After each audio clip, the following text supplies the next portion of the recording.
Uh, are we doing local recordings? Yeah, I've it all set up in the background. All Okay, good. thank you. No worries.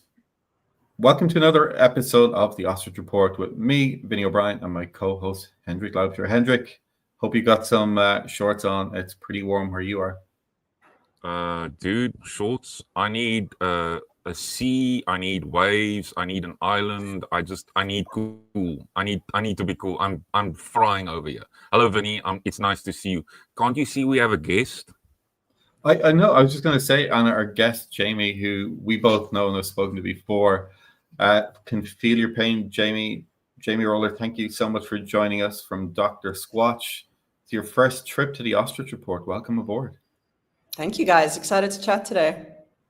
Yeah, the Ostrich Report, for those who haven't listened, is the marketplace podcast you didn't know you need, and probably still questioning why you're listening. But there you go. Myself and Hendrik break down marketplace news from around the world, get on amazing guests, people like Jamie, to help us understand the world that we operate in. But Jamie, maybe you could set the scene for us, tell us a little bit about Dr. Squatch, your role in there, and what kind of a team that you have, just to give us a sense of the size and scale of it. Thanks, Vinny. Yeah, so I head up the marketplace team at Dr. Squatch. I've been there for about 4 years, so seen ourselves through quite a few phases of growth at this point. Primarily, my focus is on Amazon, but also oversee our retail.com, 1P platforms. Yeah. And marketplace sometimes is a dirty word, yet you wear this like a badge of honor, which I love about you.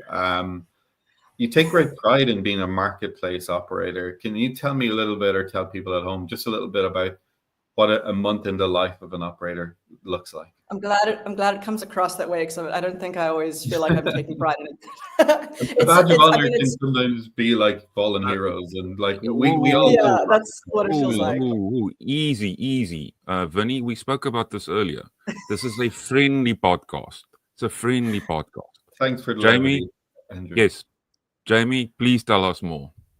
Yeah, so I mean, running a marketplace business, if it's a 3P marketplace business, is super dynamic. You basically running a P&L within a business end to end. You have kind of, my role is responsible for everything from like deciding what we're going to sell, to getting the inventory into Amazon, to marketing it, merchandising it, and then marketing it and putting media behind it. And so it's quite a dynamic role. It's very fun. Every day is kind of different. I mean, really, like, my months change, as the year goes by. Right now we're in peak season, and we're also doing 2026 budgeting and planning. So this is always ends up being the craziest time of year. But really, I mean, it's more like what is a week in my life.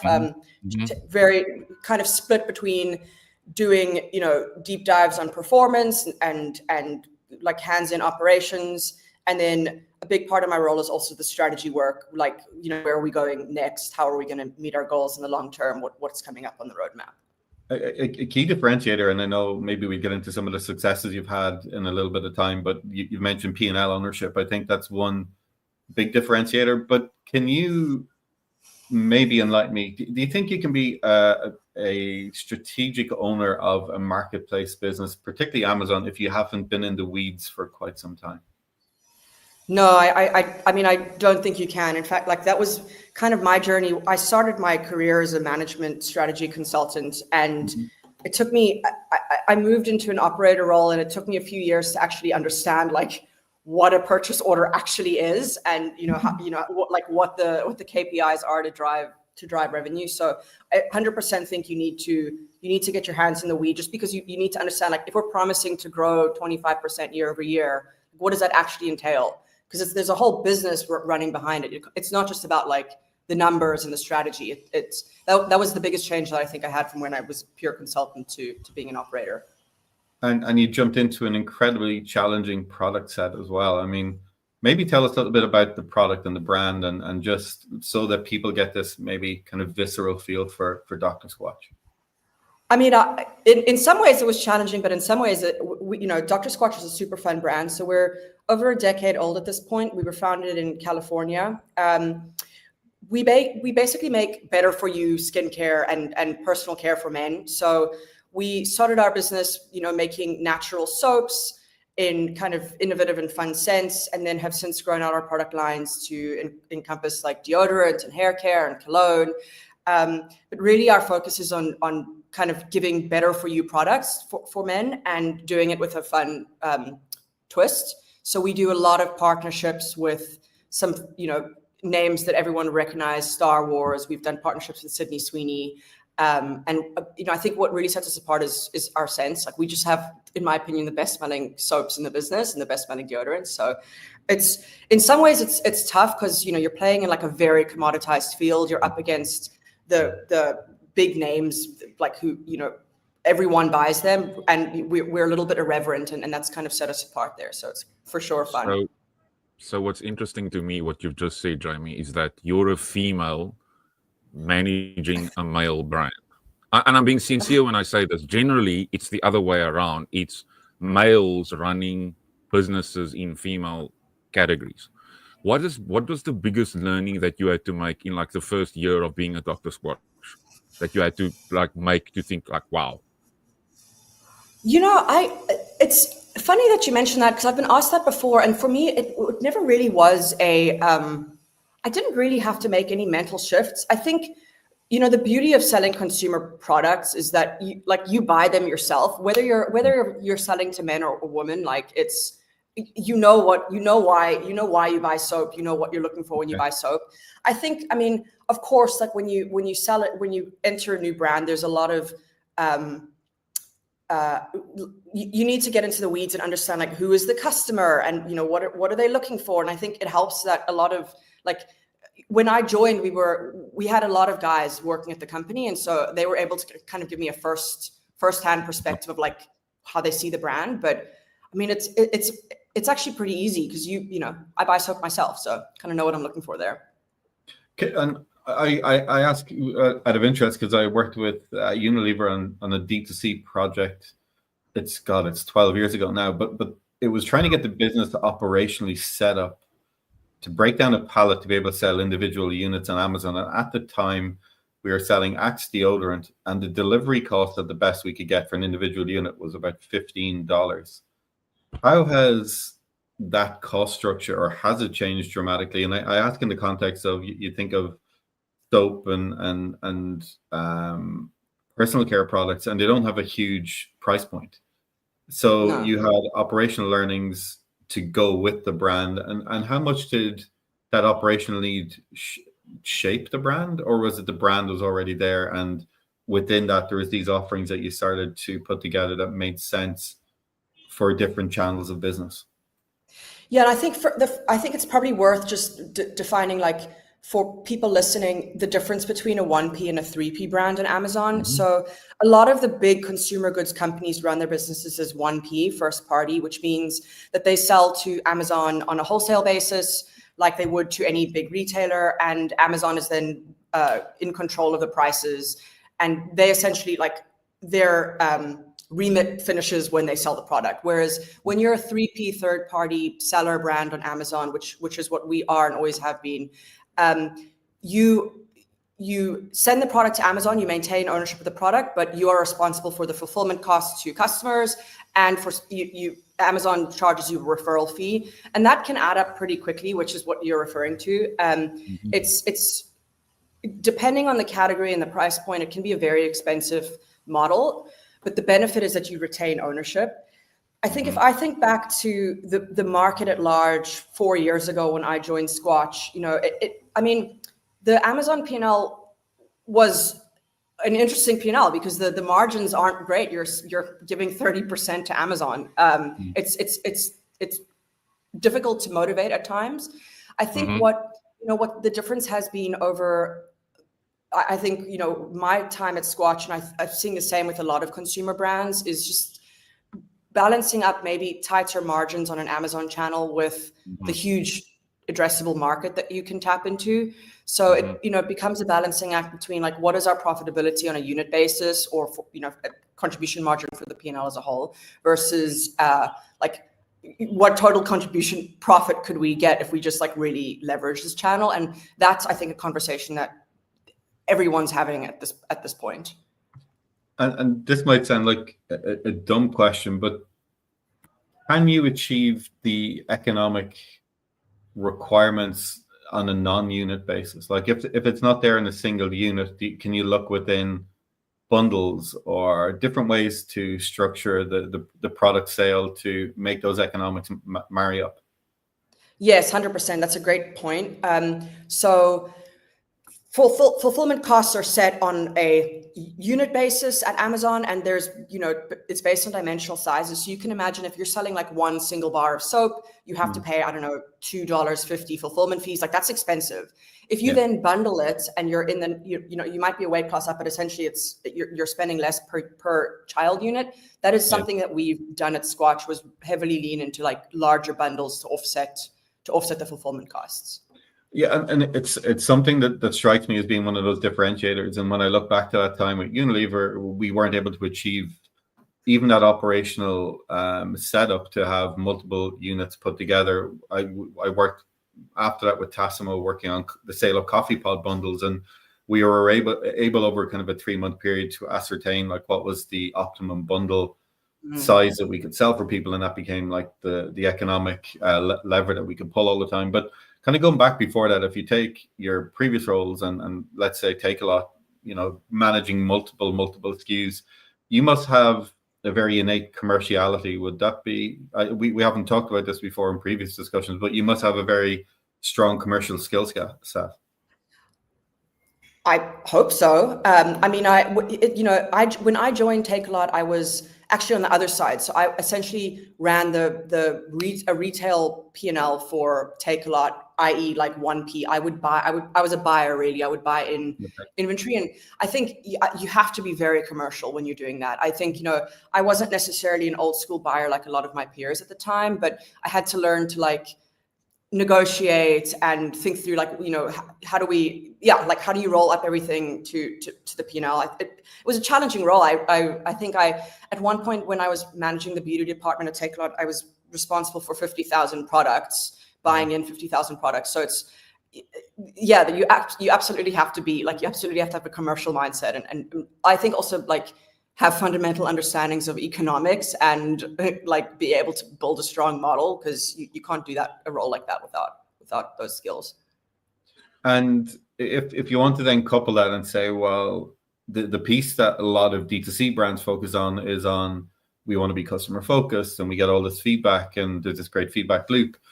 I don't believe I think they believe in that world, but they don't operate in that feedback loop cycle.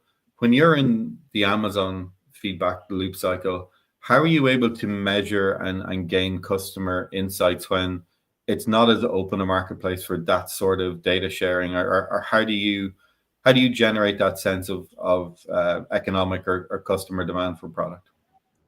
Yeah, I mean, I think, of course, it's challenging with Amazon. They give you very limited data on who your customer is. They share very limited things. There are some workarounds, like within the Amazon ecosystem where you can find tools that will calculate your customer LTV, but you just don't have the same insight that we could get from our D2C customers. I think it's been a bit of an art and a science. Like we've leveraged survey tools at points to get more of the like anecdotal data, and then kind of triangulating what we see on the D2C side with what we see on Amazon and making some inferences there. And I think one of the most important things for us has been the surveys that we run to customers, and we run those on a very broad base.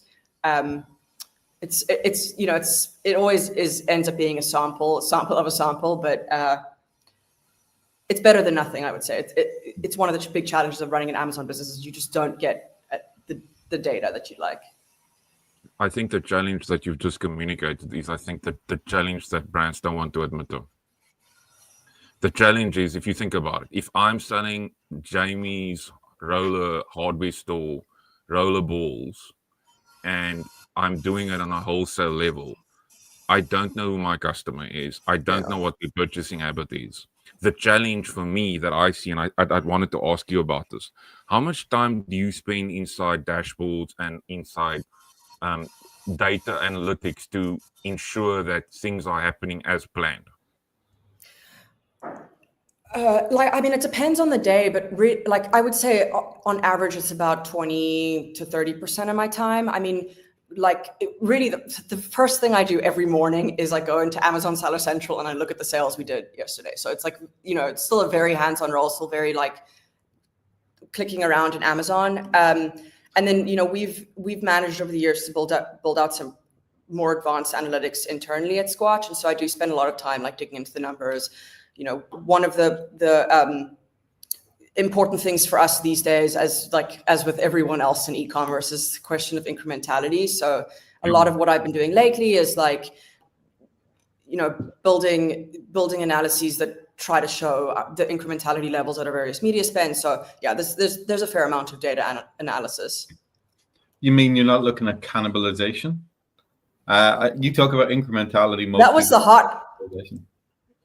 the hot word like 2 years ago. I think everyone's moved on from that. I feel like 2 years ago, everyone was very worried about Amazon cannibalizing their D2C business. And this is something I saw like across all verticals. These days, the conversation has really changed. So cannibalization is an issue, but we think about it more in terms of like, if we launch new products, are they cannibalizing existing product lines versus like, is Amazon cannibalizing other channels? And go ahead, Hendrik, go. But that's a very important point that Jamie's just very quietly just moved into the conversation. Because if you think about it, one of the biggest truths that nobody wants to admit to in the D2C space is that in order to scale from 100 to 500 or whatever number you want to use, you need wholesale. And cannibalization is a large word, but I just think that what Vinny kind of excluded in saying is that the D2C hype cycle has essentially gotten quieted because of the fact that there is no scale. And if you are managing a large CPG brand like you, Jamie, you're at the end of the day responsible for, let's be honest, it's 90 days of results. You're not being held hostage for a day. For the record, I'm glad that you spend your first moment of being awake in the morning with a cup of coffee with an analytics dashboard. I don't feel alone anymore, Vinny. That's a big deal. But the point is, on a more serious note, is that the changing of cannibalization to incrementality is the conversation we've had in previous episodes of the Ostrich report, where we say, if you are a business, a brand, you need to be on the marketplace, a place where this is the eyeballs. And I think Jamie has very quietly, very intelligently dropped a huge breadcrumb here that brands need a shift in mind. This is not about eating us. This is about ensuring that we don't get eaten, if that makes sense. Yeah, well, I think brands are becoming more and more aware that the customer journey is not linear anymore. Like it's, customers don't find you on one chat, like see your meta ad, go to one chat, or like go to retail, and check out. I mean, some customers do, but like you kind of, what you're trying to do is create this ecosystem where, maybe you drop a limited edition on D2C and a customer wants to buy that, but then, they go into a retail store and they top up there, or they shop for you on marketplaces. So it's like, what you really want to do is drive loyalty across, like channel agnostic. It's not, it's also because it's not straightforward. It's not a straightforward thing to do, but I think that's where I see the conversation shifting, is more like, how do we just drive customer loyalty regardless of channel? Yeah, and it feels like a good opportunity to jump out of the weeds, because we've been in there for quite a while. And that whole conversation piece, I think, is really interesting, because it feels like we're still trying to convince operators that they need to be on marketplaces.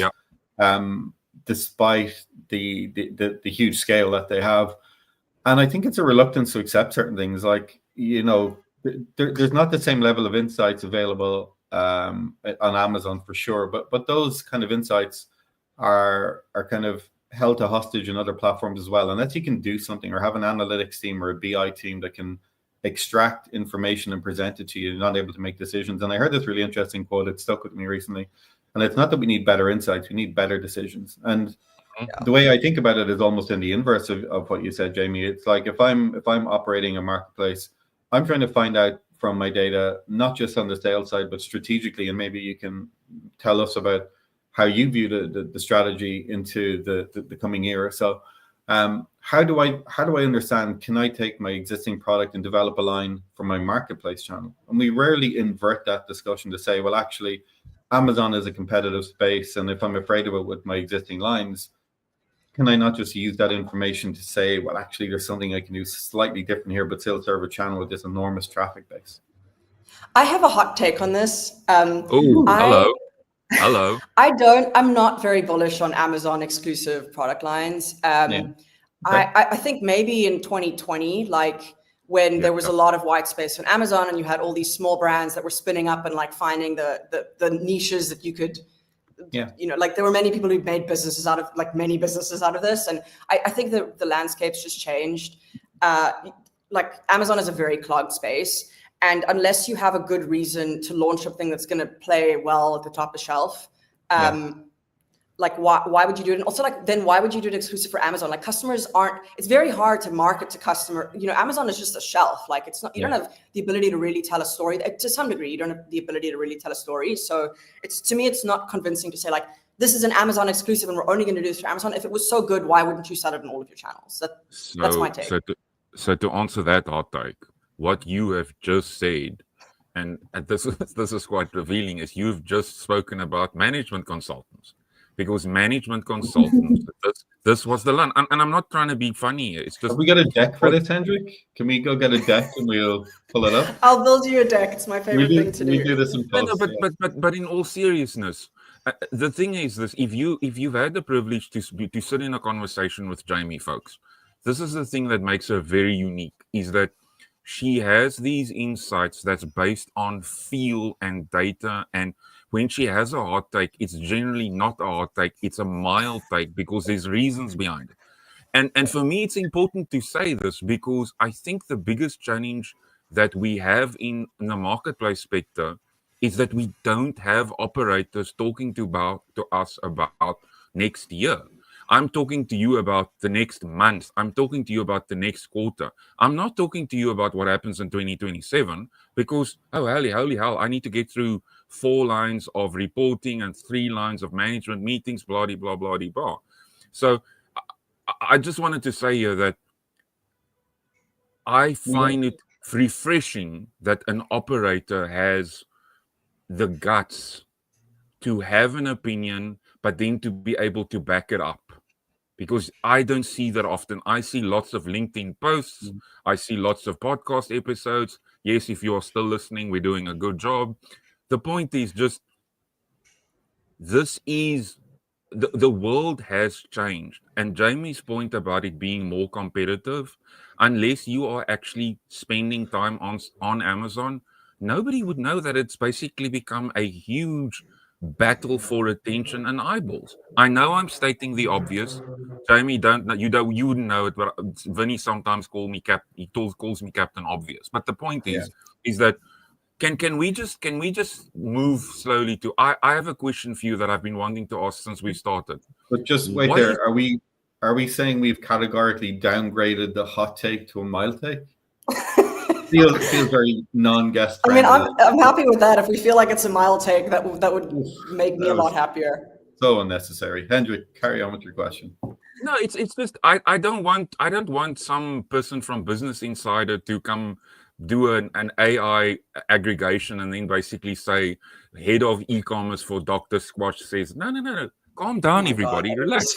No, I'm just saying, but just calm down. So the point is, Vinny, we try to be friendly. I'll reiterate again, this is a friendly podcast. Why are you trying to be so difficult today? The point is what is keeping you up at night for the next 18 months? I want to know what's going on in your mind for the next 18 months. What's keeping you up? I think 25% of it is AI and how it's going to shape things. I mean, maybe it's less, like 20% of it. It's very top of mind for me, but I think we're still in such early days. Realistically, like a lot of people are just at this point throwing around buzzwords and like anecdotes, and it's not super helpful. So it's something that I think a lot about, but it's still very much feeling it out. I think most of what keeps me up at night is just growth strategy and media strategy and how to think about that on Amazon. That is a space that I'm sure you guys have spoken about. This has just evolved a lot over the last few years. And Mhm. it's, I mean, not only has it become more competitive, like Amazon just increasing their ad inventory and putting more and more pressure on you to spend in more upper funnel channels, which could be another hot take. But it's also like, people are getting smart. Some brands are getting smarter with how they're doing it, and some brands are doing it the same old way. And it's like a bit of a war of the factions. So keeps me up at night So, deciding how we're gonna continue so, growing. so I have a hot take. I have a hot take. Here's Please. the hot take. Do it. The hot take is that these AI agents is gonna better long-standing brands that have more money than able to spend. Jamie, when you have time, listen to the interview that Vinny and I did with Max Sinclair from Azoma. He's made the argument to me that if you're a large CPG that has millions of dollars, you're able to get access to the right tools. I think this AI agentic thing is going to reverse the small being so nimble, and it's actually going to essentially inverse what we are seeing, where because you are small and you don't have access to like trucks full of cash, you're going to struggle because let's be honest, what is this? AI is just another way to extract money from brands.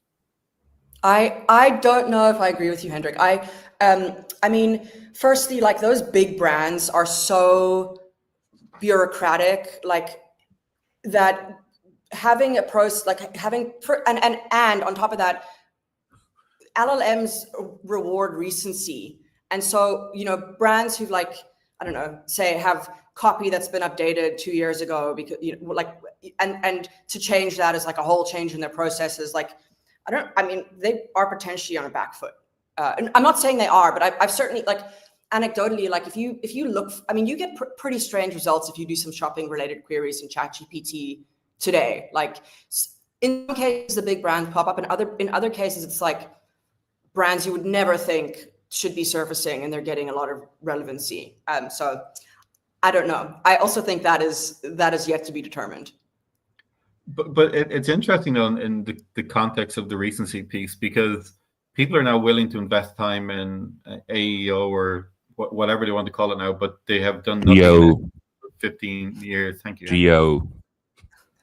Look, there's so many acronyms now. I don't even care what I call it anymore. That's kind of how I feel about it. But there's this idea of arbitrage right now, and it's like when Amazon first came out. When I think about LLMs, and it goes to your idea of incrementality, Jamie, that there's going to be people who will have success stories shouting from the rooftops for the next few months, and they're going to be the ones we hear loads about. But it won't be the failed legacy businesses who've invested time and effort in putting teams in place, or the service providers who've now made it possible for you to update inventory in real time, and all these silly little things that we take for granted that have existed for a long time. It still has quite some way to play out. And the other point is around the advertising that's going to sit within the LLMs. And there was a point made as well by Max in that discussion where he said that we don't have the patience to view more ads in another channel anymore, we as consumers. And it's one thing we do really poorly, I think, in our industry is we don't think as consumers. We think as industry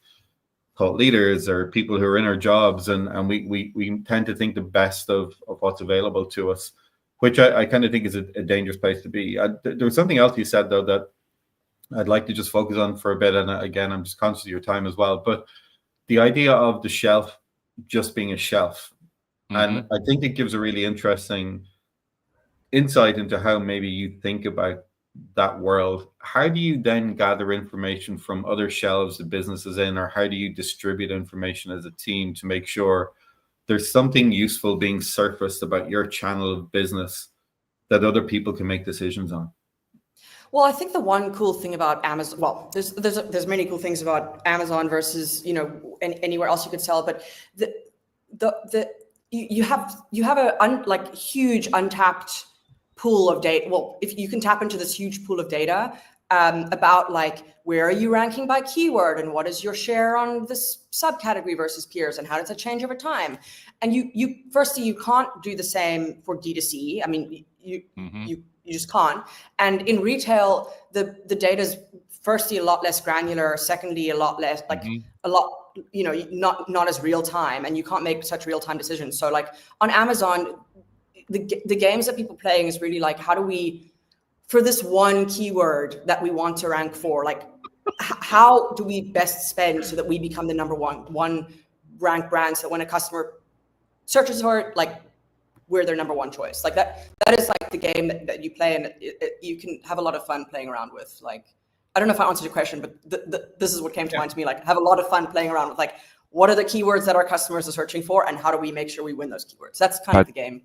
But Vinny, just for a minute before you jump in, what Jamie has just said is what once again we don't want to admit to, and that is that all these channels have challenges, and trying to get a 360 picture, it sounds really nice in presentations and PDFs and all those things. Jamie, I'm not having a shot at you, just by the way. This is a sector problem.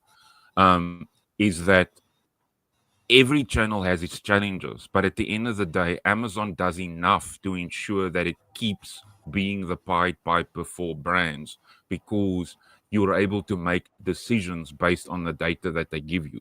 Try and ask a large brand like Dr. Squatch how they make decisions about what happens in a retailer. I'm not going to mention any retailer names because it's not my business. But the point is that I believe what this conversation today highlights to me is that when you are a brand, it's hard to ensure that you can create a ecosystem where there's multiple touch points. It sounds good in principle, but it's hard work.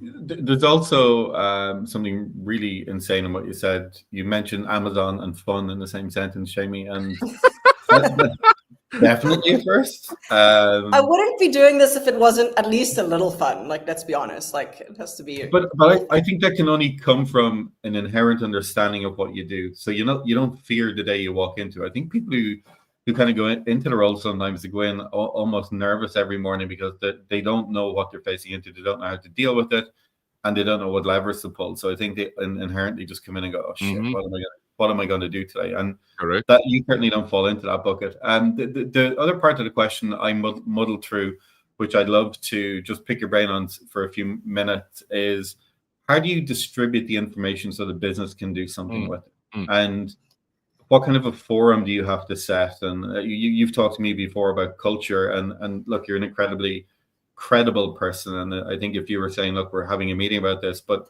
how's that created in Squatch, and how do other people receive that information? That's a huge question that I don't even know I can answer. I think, just to give some kudos to the team, the team at Squatch is one of the smartest teams I've ever worked with. And fortunately, it comes down to culture where everyone is very interested in what everyone else is doing and understands how things work, and are all very analytical and creative people. And it's a very, very rare thing to be able to work with a team like that. I mean, tactically, in terms of like disseminating information, I think we try to do a mix of, like, I don't know if this answers the question very tactically, but like standardized regular reporting. So, whether it's like a monthly update or a weekly update, so that everyone is kind of aware of this, because in most brands, the Amazon and marketplace team sits a little bit siloed to other teams. I think this happens in like almost all brands, because that brand kind of operates on its own. And so, one of the cool things that we've done over the last few years is like get better integration between my team and the rest of the teams. And some of that is like just regular data sharing. I think it's also, we also have a fabulous data team, and my own team is fabulous. And so we do a lot of like, like regular reporting and digging into the numbers and setting up dashboards. So there's an element of like just keeping the lights running and having my team like have the best information they can. And there's an element of like rolling it up to a more strategic level so that the rest of the teams know what we're doing too, and we can show then what comes next. You're helping me with my whole culture beat strategy mindset at the minute, but I think it's so important right now. It's the idea of wanting to win on any given day. I think it's hugely important, but also for a team to feel like they're heard, I think it's important. And for those who don't know, you work with a distributed team, right? And they're on different time zones, and the challenges are not just around information sharing. It's this whole other subculture. So I think while you say your team is fabulous, you've got to accept some little bit of credit for all of this. I don't know if I would accept credit, but I mean, no, it's like, I think part of the reason that what makes my job so fun is like, it's a challenge, but we have just such good people. And so that makes it fun coming in every day. And I think it's hard to claim credit for anything anything good we've done, even just specifically on the Amazon channel, because I just feel like, our leadership team, we also have a really good leadership team. And I think that has made my job like 100% easier. Okay, well, look, we're getting close to closing this up. You're in peak season. We probably, I don't know the peak maybe affect you as much, but you've got lots of interesting campaigns. It absolutely does, Vinny. It does. Yes, Gifting? yeah. Gifting like Star Wars soap. You can imagine a lot of people want to do that. I need to get my C-3PO and R2-D2 scent on. What about you, Hendrik? If you were going to pick a Star Wars scent, who would it be? Chewbacca, because I have a funny accent. Everybody loves the Wookiee. Everybody does. So, Jamie, look, we better let you get back to the day job or get it started. What are your thoughts going into early 2026? Where's your focus going to be? I think, I mean, again, like it comes back to team, like building my team and getting us operating efficiently, like, and at a high level. The better the team is operating, the better things will run. So that's the biggest thing for me this year. Hendrik, before we go, do you have any closing notes, any comments? You've downgraded hot takes to mild takes. You have tried to put our guests in some uncomfortable positions, and you've decried the deck. What else would you like to add in before we close up? So what Jamie's conversation today highlighted to me is something that Vinny and I have spoken about often. And I think if you're a brand, do yourself a favor and get people who have been on the other side of the table. Having the knowledge of understanding how marketplaces work, not from being a brand, but being from the operator side of the platform, is a big deal. Number one. Number two, I think Jamie's being very kind when she says that it's all the other people.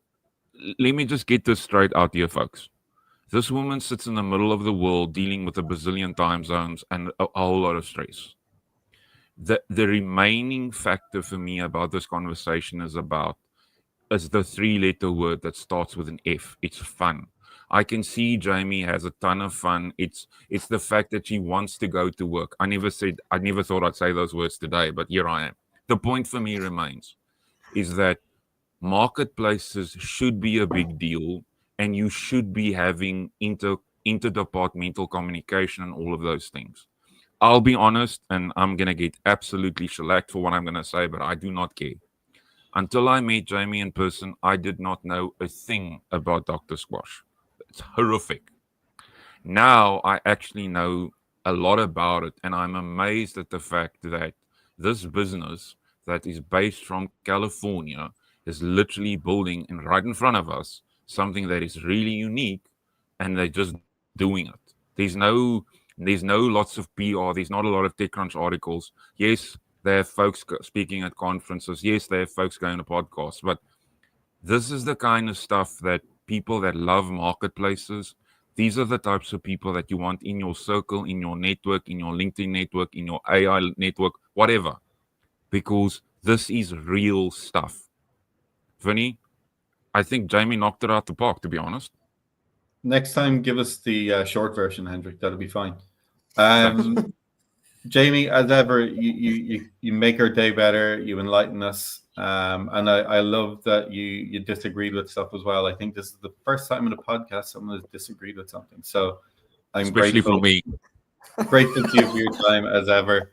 And look, hope you guys get together for coffee again soon. Get to hang out and don't burn up in the heat. I know it's summer there, so spare a thought for me here in Ireland, wearing shorts, still hopeful for a non-windy, non-rainy day. But thanks for taking time out with us today. Thanks, guys. This was great. Yeah, loved having you. Till the next time, we'll see you again. Thanks from Hendrik and myself.